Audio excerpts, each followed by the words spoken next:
that, because sometimes people will say, but the universe is so massive, and Earth, Yeah. to use Carl Sagan's term, is just this pale blue dot. And I addressed this when I was preaching through Genesis during the creation account. I addressed that head on, and I just said, um, God. It makes sense that God would not create us in such a way that we would be tempted to think that we're the center of the universe.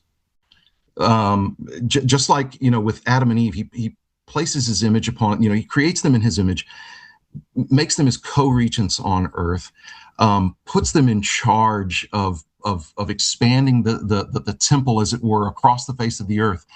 Um, uh, but then is careful to give them a law to live under, lest they think that they're God. And in the same way, I think the quote unquote smallness of the earth, way out here in the expanse of the universe, is, nobody stands before the Grand Canyon and contemplates their own greatness. If they're sane, they don't. Yeah. And in the same way, when we think about the issue of our smallness in the vastness of the universe, I think that's a way for God to prompt us, to remind us what He is like versus what we are like.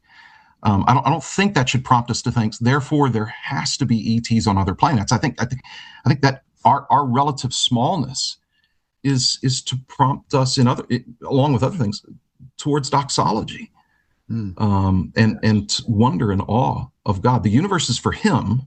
The universe isn't for me. So we'll just throw that out.